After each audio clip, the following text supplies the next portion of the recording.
So today we have the famous James Langford in the building for Pixel Profits 33, episode 10 million. Welcome, James, bro. What's going on? It's great to be here, guys. Thank you for having me. Legend, man. It's good to have you, bro. Were you looking forward to this by any chance? Absolutely, of course. I wouldn't be here if I wasn't. What'd you expect or hear about it to get you into it? I wasn't quite sure. I wanted to. It's a cult. It's a cult. Come and see what to experience. Mitchell talks about orgy cults all the time, so be careful with Mitchell right now. No, I will. He's very close. Why did I talk about sex? I think it was just about where society should be, but we're not there yet. I thought the pinnacle of society was to lead to that. All comfort in life should lead to that, but we're just not there. And I just feel like that's a mismatch of where we should be or our potential. Do you get what he's saying? Not really. No, okay, yeah. Does that happen often? What I want to know is what's going on, bro? What's been happening? Give us a bit of an update of just what's news, man. A lot of positive stuff. It's been really good. A lot of good vibes in life at the moment. I can't say the same thing that Mitchell just said because I don't get it. But no, it's been really good.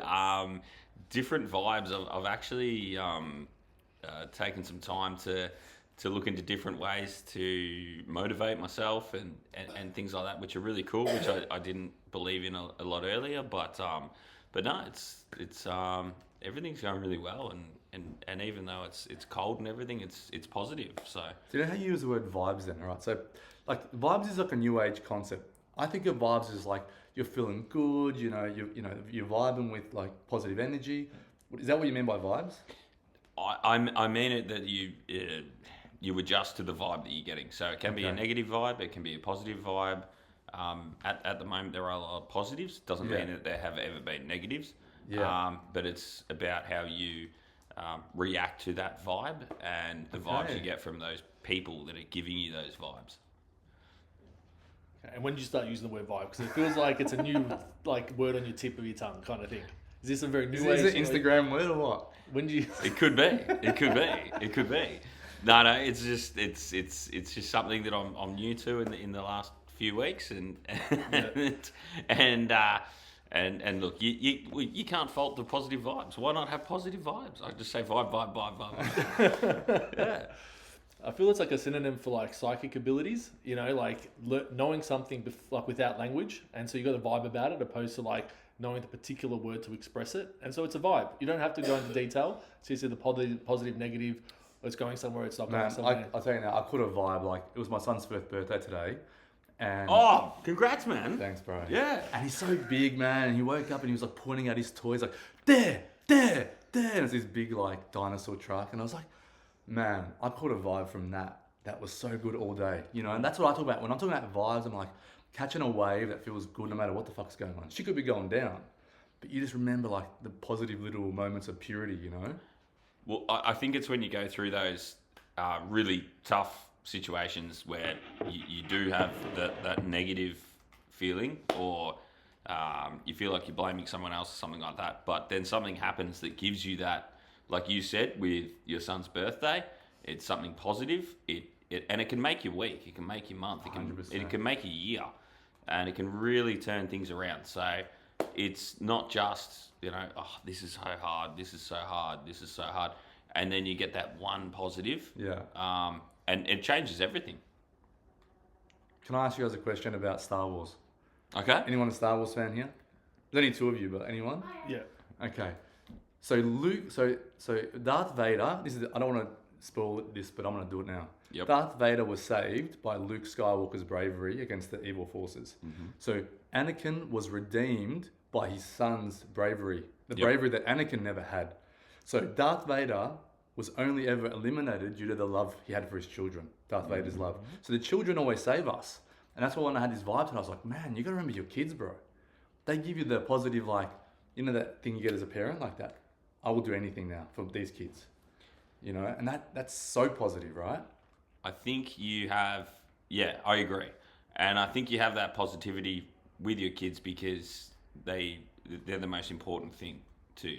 Yeah. And they keep you going and everything like that. But when your child, you've asked them 3 times to put their shoes on and they don't listen to you, and then you're talking to someone about something that has nothing to do with them, and suddenly they're like, what did you say, Dad? That's me. Yeah, that's you.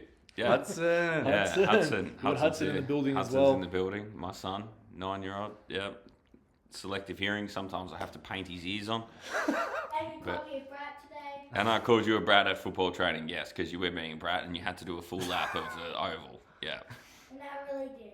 No, and you didn't. Yeah, you cheated.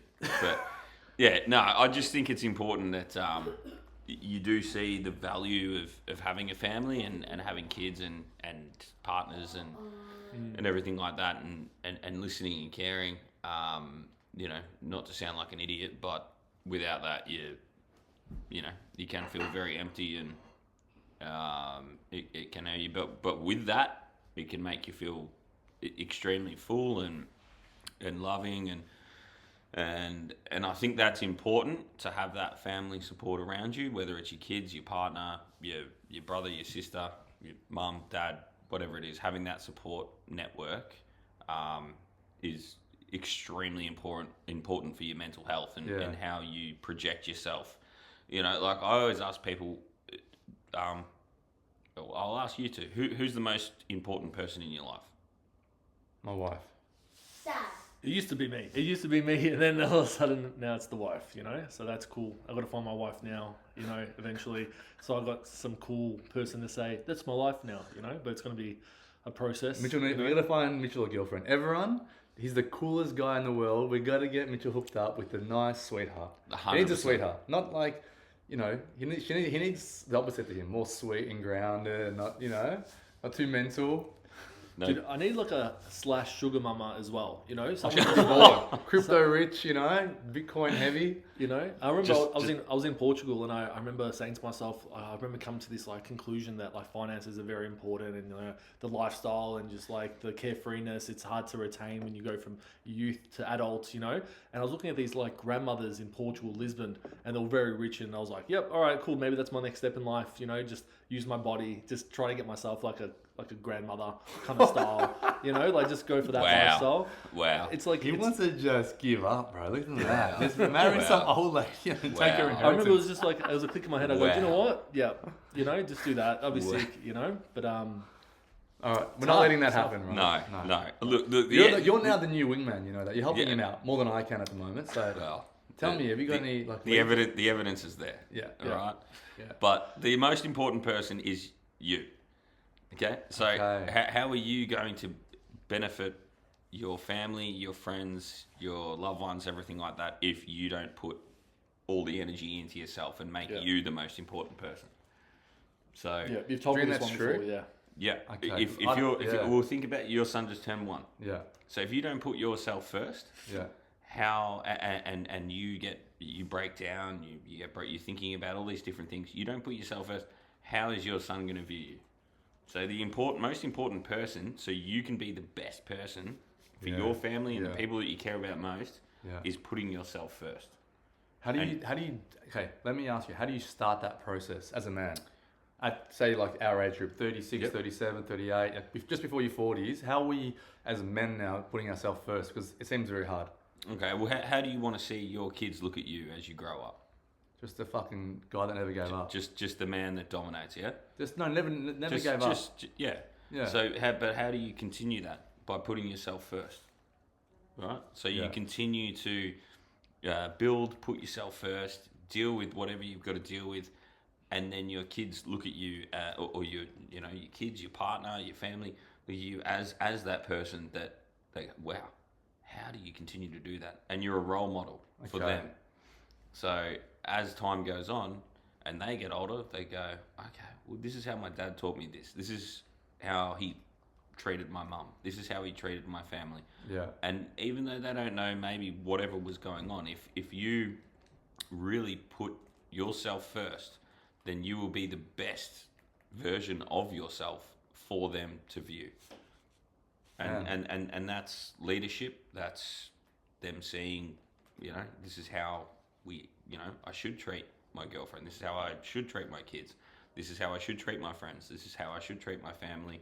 And it's all because you put yourself first to be the best version of yourself. Yeah. Can I ask then, is that like maybe a trick or a code in the Matrix where so many people get lost thinking it's being selfish, and then that's misinterpreted as actually the thing you need to do to unlock the next level in life, and the key to the answer to it all is, gets it's like behind a secret doorway. The doorway is actually caring about yourself first and foremost. And it looks like an illusional door. It looks like there's a door there or a wall, but there's actually like a pass-through wall where it looks like selfishness, but then it actually ends up being the best thing for everyone. It depends on how you look at it. From my perspective, it can be seen as selfish, but it's also unselfish because, again, you are passing on the experience and portraying the best version of yourself to the people that you care about the most. So you can still care about those people the most, but what's the point of having someone else that you care about the most when you don't care about yourself? I guess it's like I hear what you're saying there, because you have, if your child's, say, single, not in a relationship, they'd have to know how to put themselves first. So you want to role model that, because that's what you want your kids to do. To actually, you want wish for yourself is that your kids look after themselves. No matter who's in their life, you have to look after yourself, right? And it's good advice, man. I really appreciate that. Yeah, and it's all about leadership. Leadership's a big thing, and sometimes you have to put yourself first to promote that status. Status is such a good term. It's such a I've never used it in like check yourself kind of way, but in like an everyday term. But like status is actually a real thing, man. If you can convey status, a lot of like elements come to you in the end afterwards. It's interesting. Absolutely. Well, look, I'm a single dad. Yeah. And my 9-year-old is sitting on the couch right now. Yes. Calm as a cucumber. Yep. Because he knows that I'm good for him. He's got good vibes. He knows you guys are good for him. He's comfortable. And that's but you got to build that status not just within other people, but within yourself. And that's what I'm saying. You come first. Now, is that a tiresome road? Is that actually like a relaxing road? Is it actually the heaven road? Like, is it like once you get over it and all the stigma of like, focusing on yourself, it's actually like an easy road? It's the most beneficial road? It's actually what you're supposed to be doing? Or is it the tiresome, hard road that actually takes effort to do? Well, it depends how you portray it. So it's up to you to look at it yourself and look internally and go, okay, well, is this the right way? But then you've got to back yourself and dive into it and go, okay, well, this is what I'm going to concentrate on. This is what I believe in. This is what should happen. Rather than worry about what other people may think or anything like that. But the only way it can be judged, and hindsight is a wonderful thing. Captain Hindsight's the best superhero in the world. Yeah, we've said that a lot recently. Yeah. But it's the way that you then put it into motion. So if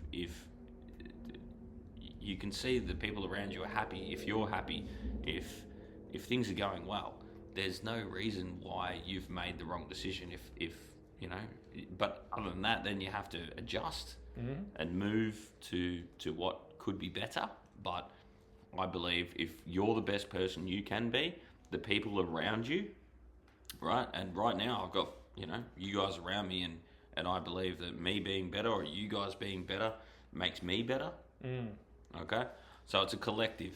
It's not just, but when it comes to children, it's what they see, it's what they reflect, it's how they see different things and how people act. So, and it's always treat others the way you want to be treated. So if you don't do that, well, you're lost. So, Can I ask you, what if you max out really early? Like you're like, like all the best that you can be, like the pursuit of, the best for yourself to lead others, and you just max out very early. There's like, you don't reach many high levels, and it's just like the best that you can do. Do you think that that's like made up? Like you can always push harder? What if it gets too hard or tiresome, where it's like the detriment to your energy levels or depression, anxiety, all these like negative things, trying to pursue something that technically you're already maxed out at like 20 instead of 100, Because some people, the bell curve says some people max out at 20. Well, different people are motivated in different ways. So you have to look at the person, the personality, and what motivates them. If you're going to max out at 20, then yes, you do need to look at a different way to convey what you're trying to achieve. But there are hundreds for people that will get 20s in a different circumstance, and there are hundreds in 20s that will, try the same thing and won't achieve what they want to achieve. Have you seen the movie Trading Places with Eddie Murphy, and it's about nature and nurture? Where No, is you're going to be a good salesman, or you're going to be a good trader, or something like that innately. You don't have to nurture that. Yeah. And the other one is you can be created through nurturing. What's your perspective on that? Well, again, people are motivated in different ways. So you can look at someone and they will be motivated by yelling, screaming, aggressive management. You can also look at it whereas other people are motivated by the nurture or explaining or going through what things have happened. Also, a big thing is tone, but it's a culture. At the end of the day, it all comes down to a culture. So whether that's a culture in the family, a culture in the business, a culture at the football club, a culture, where we are here right now, it's the culture that you design, build, and grow. But also then it's the people on the other end that need to understand that the culture has been built for a reason. And whether that's because it hasn't worked before, but it's also the culture that they want to see in the future. But everyone's an individual, and you can't just put a brush over everyone. It's got to be the individual. Okay. Here's my tip. Wait, I'm going to say something, guys. Okay. This is what I'm all about. I'm all about protocols, right? So I was thinking, like, what's the lowest cost protocol that I could say communicate to anyone in, say, my age group or any time that would take them into that direction you guys are talking about? Like, how do we move into the better version of ourselves? Okay, so here's my idea for everyone out there. When you wake up, you got to get into the sun and look at the sun for 10 to 20 minutes. I've been doing that. It's catching me. You actually build up a capacity to view the sun, and I'm actually being able right now to look at the sun directly. No glasses, directly, right? For 10, 15, 20 minutes. And I'm telling you now, I'm smarter, sharper, clearer, and it's no cost. That means it's Christ-like in the sense that Christ would redeem everyone equally. Mm-hmm. So the most Christ-like object we have in our reality is the sun, and it's actually the source of light that's feeding all the plants, right? So it's very intelligent light. Why are we not out in the sun as a low-cost, effective measure to get at least starting the day without caffeine? We start the day with getting programmed by the sun, and all the science is saying that's also programming your sleep as well. So that's my little nugget for everyone. Get the sun 20 minutes in the day. That's your boost to the direction. Yeah, that's how you move that first. How do you get that first step? It's an interesting thing it makes sense, and that's your thing. But everyone has their own thing. Like for me, I'll get up at 4 a.m. in the morning and I'll walk the dogs, and I'll it's the sun isn't up, so I can't look at it. But it relaxes me. It's something different. At work, I'll go for a walk for 30 minutes to the shop and back. So things like that, everyone's got their own individual thing. Yours is the sun, mine's walking the dogs. What's yours to me? What if the sun was actually medicine? Like, I'm not telling you to get exercise. I'm saying it's free medicine for the entire world, and all you got to do is try to look at it for 10 minutes in the morning. What if that was the only thing you did medicinally that changed? And what if I told you you could see more energy production? So everything you're talking about, you need more energy for, right? Yes. Mitchell's talking about bandwidth. Everyone's talking about energy. So if you haven't got energy, how can you be the best version of yourself? Correct. And it's the same thing. Me walking the dog gives me energy. Me going for a walk at lunchtime gives me energy. I hear where you're coming from. Yeah. Mentally, it gives me energy. You looking at the sun gives you energy. Yeah. All right. What's your energy? My energy, so I'm a little bit younger than you guys, so I've got a bit of a, what do you call a little pompous kind of theory that technically, because we're millennials, we're going to live forever, we're not going to die. So essentially, pretty much like we're the luckiest generation of humans that have ever existed, and that thought kind of like really picks me up. So technically, I don't have to really watch out for like death or like ramifications for my actions or there's not going to be any kind of big consequence to anything that I do in life, because eventually we're going to live in this whole new reality where it's all for nothing, you know. It's just it's Right. like it's like a fear factor. Dude. It's like everyone else is gonna die, but not you guys. Don't stress. Why you guys stressed out? It's so funny, bro. Technically, you're the chosen race of like generational humans. Like why? Like innately, I feel that. That's why it resonates, because it's like, man, I'm pretty sure like I wouldn't want to die. So there's other millennials that feel the same way, and the technology's there now where it's like more likely than ever. Technically, we're on the cusp of it. So I don't like that's my like, I feel more motivated. I've got infinite energy technically because I'm gonna live forever. So like I just have a thought technically that drives me perpetually in the future forever, because I've digested that theory pretty like pretty well. Like I think it's true. Go and have kids. Go and have a family. Never. And then tell me Exactly. that you're invincible. All right. Yeah. Look, I just think like, look, man, theoretically, someone's gonna live forever, right? So You like, need why? a kid, bro. You need to have a kid Yeah. ASAP. Yeah. Are you saying you don't want to live forever after you have a kid, or are you just saying like, I'm happy to die now that I have kids. Like Yeah. because now I've got my next generation. I'm okay with my own death. Yeah. My kids will live on, bro. Yeah. And their kids will live on, you know? yeah? They it's a legacy. It also goes down. You haven't to, got a legacy, bro. That's No, what we're talking but- about. That's why you're talking this shit, because actually, you don't think that these generations will continue to live on. You're saying that, right? What do you That mean? the next generation isn't as lucky as us. No, look, our generation is luckiest. So yeah. what are you saying by generation? You're saying like Like, are it'll my get- kids going to have a like- harder life than we had? So, like, I had this thought very early on, but I thought it was like a joking kind of theory. And then you look at like birth rates, you look at how we're like decreasing, we want even half population in 150 years. Well, essentially, it's going to hit a critical mass where eventually, to preserve the human race, we're going to need to live forever, like because we're just not going to be producing, you know. So technically, I've got this whole theory, and what is it? Again, that level of energy. We're talking about energy because my thoughts give me energy. I was able to be very critical of the system we live in. So the monetary system, so like just the societal system we live in, why things aren't easier, why is it not perfect? Technically, why are we not, going back to my orgy theory, which is like, why are we not at the pinnacle of what it means to be human? And it's just like, man, if we're going to be the last humans to live forever, like, man, it better be fun, because if it's torturous, I don't want to live forever. And if it's my right to live forever, because, you know, technically or technologically we can do that, why aren't we living a perfect life that actually wants people to live forever? Kind of like heaven on earth. It goes back to religious consequence of, and it doesn't have to be, because Thomas actually corrected me on this, because an orgy could be even with one woman, your wife. You can have mad orgies with her. We're just talking about the fun. I never the said enthusiasm. that. I think you said that. You corrected me last episode about that, where it's like, you don't have to do it with multiple partners and it'd be like a hedonistic thing. It could You be just want a also very deep sexual connection. Yeah, a deep sexual Yeah, connection. that's what you, it's like it's having an got orgy every day. intimacy. Yeah, but the consequence of an orgy is like you can pick up one and start it, and you can just keep going. Like technically with a partner, have that same effect. So I'm very critical of like, why are we not living in a really happy society? Why aren't we living in a great system where we're all financially able to live forever, perpetually, without like taking up too much resources and like dying out because we don't have resources, but find a perfect medium between all things in life. And like right now, you got the left, you got the right, you got all these binaries. Why don't we unify and perpetually have like a sustainable lifestyle? You know? Well, that's never going to happen. Well, But let me ask you a question. Okay. dude, What if you were living in the 1920s or 30s, Yeah. 40s, 50s? Do you think right now? I mean, right now we're sitting here. You guys are playing, you know, games and everything like that. PlayStation, yeah. Do you think that this is not your perfect life? If I took you back 80 years and threw you into wartime, do you think that would be more? You know, like you got to look at Yeah, it's perfect. the human race tackles what they've got at the time, and right now with us at the time, it's very economical and what we have to deal with. But there has been a lot worse.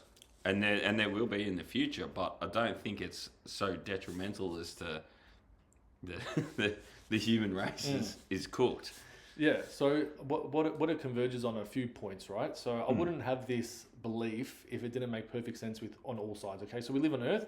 Earth has boundaries, and it's like circle. So you reach the edge, but it always comes back to the middle. So like I've looked at all aspects of life through the internet. I've been able to learn what everyone thinks in a way. And then I've converged on what sounds the best, which is technically eventually we're going to have to live forever in happiness and so on and so forth. So secret societies, or like, you know, the elite people, they believe that the Atlanteans once upon existed and they lived an almost perfect life, but they were so joyous with their lifestyle that they consumed too many resources and they died out, right? Now, the thing is with us, we have AI. So AI can actually limit how much supply we're given. But if we can recreate the lifestyle that once upon a time was so fruitful, so joyous, it was the most advanced civilization. They spoke a language called Old Clairvoyance, which was they didn't even need words to articulate what they meant. They understood it innately. Who are these? The Atlanteans. The Atlanteans. And so it's prophesized that we will rise again. This Atlantean kind of language set and this way of life will rise again, and we will perpetually live in that lifestyle, but but actually like limited so that we don't consume all resources. Because essentially, if everyone's happy, no one's mean to each other, so they won't say, no, you can't have more. No one can say, no, you can't have more, right? So they consumed too much and they all died out. I want to ask you a question. Yeah. Are either of you two religious? I'm very religious, yeah. I wouldn't say I have no religion, but I have a lot of faith in the one. Okay. So, Dimitri, you're religious. So, Yeah. what would be a prayer that you would say right now? If you just said all that, is that something you say every day? Is that something that you think about? Do you speak it? Do you lay in bed at night and call it out? What if you believe in God and you're very religious, then why do you have the negative sort of thought that we're done, we're an extinct race, we've been here, we've done it, we're out?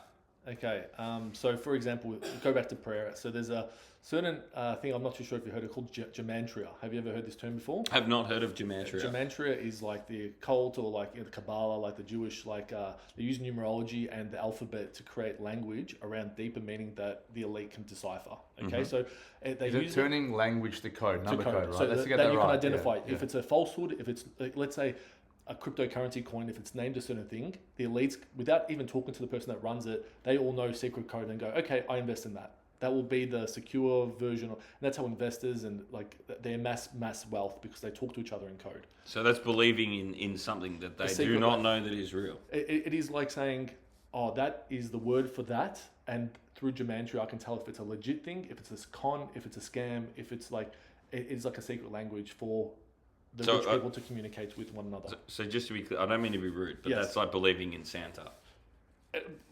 Bro, Jewish people have Kabbalah. Kabbalah has secret language code in using numerology and so on to have deeper meaning for each word used. You know? So I'll let me give me the percentages of how many Jewish people that have used Kabbalah have succeeded in life based on the fact that they have used numbers rather than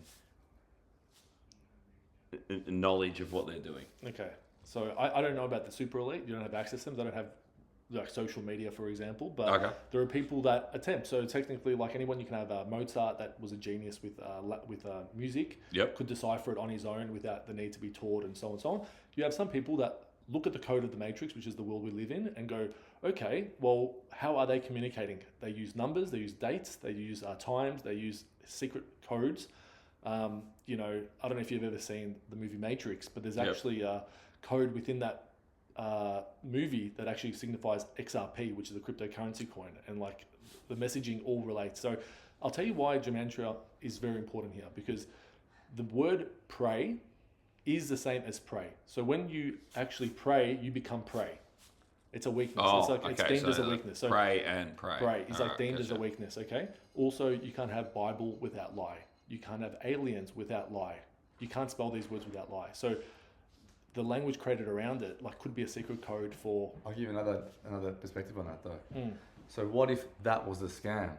And then you go, if the scam is that they think that they've now captured that and they've said, okay, now the elite believe this, but the elite believing something is the scam because there's no elite. The elite scam you into believing in them, giving them power and energy, and really just wasting your energy on trying to decipher codes. The universe speaks to you guys. I'm telling you now. I saw a star many nights in a row. This is it. I know. I was out here at night, and I'd take my kids out and say, "Oh, look at this bright star," and I'd noticed it, and we'd wish upon the star. We did these beautiful things. And even last night when that beautiful full moon came, I still saw that star, and I was like, "Wow, what a beautiful star!" But that star's gone today. I can't fucking find it in the sky. Yeah, it just went, see, I've had enough, I'm out. But that actually happened, bro. I'm with you. Legit, that's a sign for me. I'm not trying to crack the code there. Yeah. I don't know what that means, but it happened, and I've got to live with the mystery of what that event meant. Have you ever had a mystery happen in your life? Yeah. Something mysterious. I walk the dogs very early in the morning at 4 o'clock, and sometimes I have to wake Hudson up early for that, and there was this strange.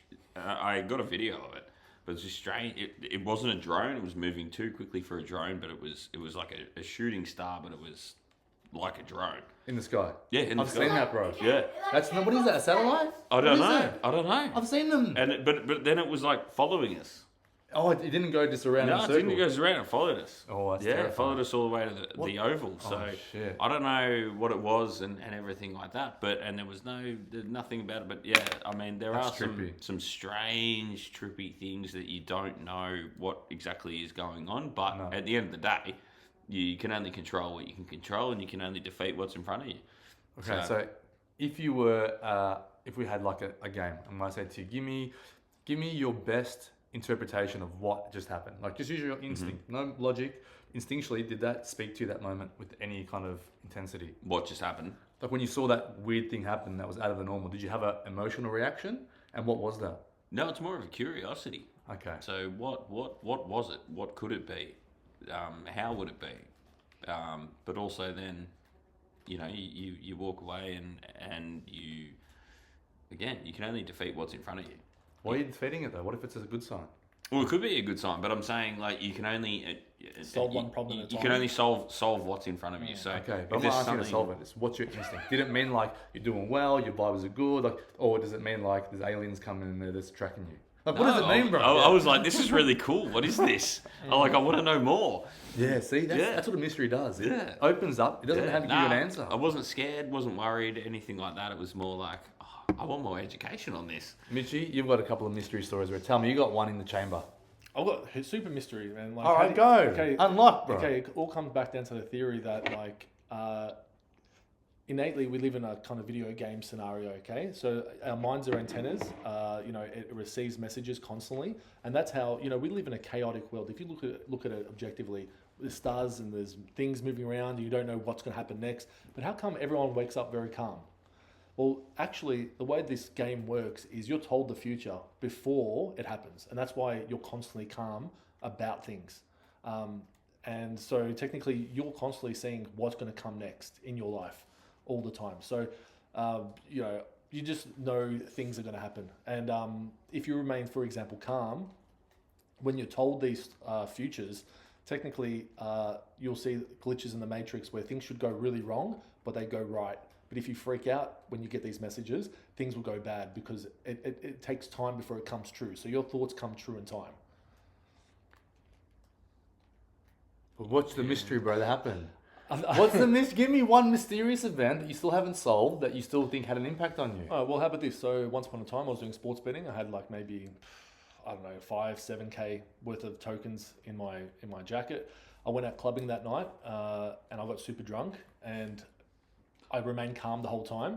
Woke up in the morning, my jacket was gone. 7K worth of philosophies or these thoughts so well. I remained calm throughout it all. And then guess what happened?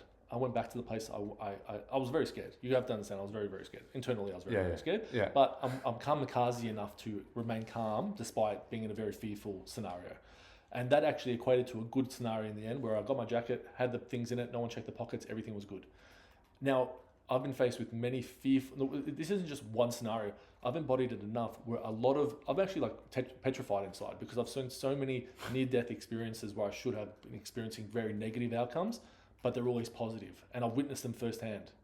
And so I'm a firm believer that there's some matrix kind of code going on here where you're on a journey. Wow, I'll trip you out there. What about this? What if this version of you only exists because they were always heads instead of tails? There's a version of you in the quantum universe that didn't get the jacket. They had to face the concept. But you're not that version of you, which means we're probably the best version of ourselves, right? Correct. We have to be we have to acknowledge this is, as you said, this is a good time to be alive. In my opinion as well. I know that there's a lot going on behind closed doors. That's why. 100%. And everyone has something. That's the thing. Everyone has something. Nobody's perfect. Yeah. Everyone has something, and whether they share that or not, it doesn't I'm matter. talking about the government trying to kill us. I'm talking about the government trying to kill us. yeah. But even But that's okay, small. Well, it could be to do with the government. But what I'm saying is, whether they share it with you or not, it's not fair to judge people on whether it's the government, their partner, their kids, Correct. whatever, Yeah, their health. yeah. All that sort of stuff. It's you have to. Yeah, I agree. You got to judge on what you know, not judge on what you see. I think a Christian idea is like, if you condemn someone, you condemn yourself. The moment you Correct. cast a judgment, you've already accepted the judgment in yourself. And that's like a really important point, bro. And this goes back to why I believe I'm going to live forever, is because I've seen it happen so many times where good things still happen. Like, we're talking about just pass, not good things in terms of like some good thing happens from it, but I just keep passing these near-death experiences where like it could all be ruined. I could have bad luck. Instead I have technically good luck, but I just keep passing.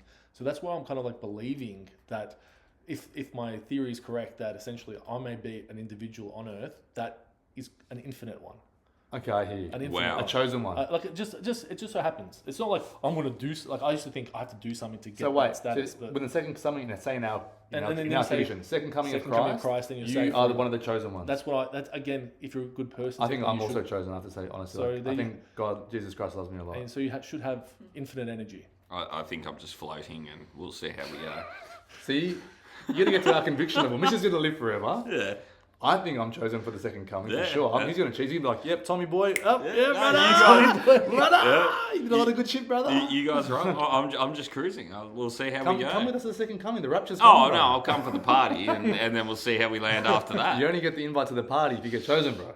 That's the problem. You got to get the invite for it, brother. You heard of I don't wedding, know the bouncer. You heard of wedding crashes? Yeah. Oh, Yeah, yeah. yeah. love We can that. do that. Yeah. Yeah, like Oh, you'll that's just be been on, so on the fun. cusp at the end where you're like, look, bro, I don't have any bad memories or anything. It's like, all right, you're in then. All right, so you know, you just, Guys, you're in. that was fun, man. That was good. It's wind down time. I think. Yep. You know, like, thanks for coming on and having a No, chat. thank you for having me, guys. I appreciate it.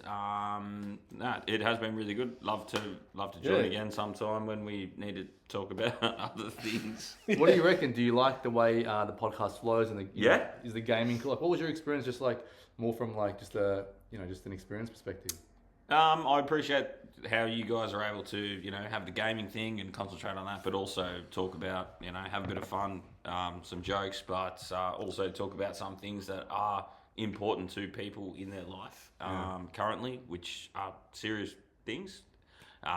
But also, as I said, have a joke, have a laugh, and everything like that. So no, it's been really good. The hospitality's been fantastic, and The Greek style, huh? It's Greek the style. Greek, the Greek, The yaya in the kitchen. the Greek. Yeah, making the food. This is Greek style, bro. It's Yeah. beautiful. It's beautiful. good, isn't it? I think it's one of the best cultures when it comes to making you feel at home. Absolutely. So I hope you felt at home, man. Yeah. Mitchie, always a pleasure. Benji, thanks, brother. You're a legend for coming. Yeah. I appreciate it. Any- Hudson, shout out to you too. Yeah. And Hudson, 100%, bro. Yeah. Okay. Mitchie, any final words for everyone listening? Got any pearls for the audience? Man, you can. I don't know. Like, I think I hit a pretty good rhythm with telling future, and that we might be the ones that live forever. I think that's a pretty top peak. It's like not many people maybe understand me and my energy until they maybe realize like I'm actually sitting in absolute belief that I'm going to live forever. Like I think there's like a hidden. It's a layered approach. It's very layered. It takes time to go. Man, what is he just like doing all this stuff? It's like, and in my mind, imagine someone with like devout faith and belief through testing, not through absolute devout faith, but actually testing against the chaos. There is a logic stream where potentially it's all working out. So I'm like more of an observer of this theory, as well as living what you call conventional life, which is like, trial and error, mistakes, get better, push up the hill, like put the boulder on your back, just keep picking yourself up where you left off. I'm kind of sitting there, I'm like, bro, do I actually survive this? Because it looks scary as shit. Everyone's turning against me. I don't know what's going on, but I'm observing, and it's like... Look, Mitchell, I got one more thing to say. I think that you are the White Power Ranger. Okay? Because that's the only fictional character which you think you are that was indestructible. I'm the kid at home watching the White Power Ranger and getting excited. I don't think I'm actually embodying like the attributes that change the world, but I do believe I'm watching the White Power Ranger going hard, and it's getting me like artistically like expression it, like he's gonna do it. I can't wait till next week. It's so good, the White Power Ranger. But I actually don't believe I have the attributes to go and like take it on and like be the shaper and I believe I'm just voyeuristic. I'm watching it all happen, but I think it's in my lifetime. This is where it's exciting. I think the outcome of my favorite character, let's say Christ or whoever, it personified in whatever video game or movie character, whatever, is in my lifetime, and I'm very excited about it. And on that note, I just want to say, I had this idea. I want to share it. We have a physical body. That body needs the sun. I'm just telling you, this is my belief. It needs the sun. Like plants need the sun to grow, we need the sun, and we need to get a lot of it. The mind, we all have minds. We know our minds to different degrees. The mind needs the idea of God and also an access point to God. So for me, it's Jesus Christ, the one that became God, the one that was always God, you know, the Trinity idea. But your soul, it already is. So it doesn't need anything. So God is... Are you guys Catholic or Christian? Well, we're raised Greek Orthodox, so we went on our own Greek, spiritual right. journey. So we're like coming back to Christianity in a way now that's more like alive and not in a book. Do you know what I mean? So, I just want to say to everyone, like, remember you're not just a body, you're not just a mind, you're not just a spirit, you're all of it together. And you want to be looking at ways to cater to all three of those needs. So, love you guys, and thanks for listening. Thanks.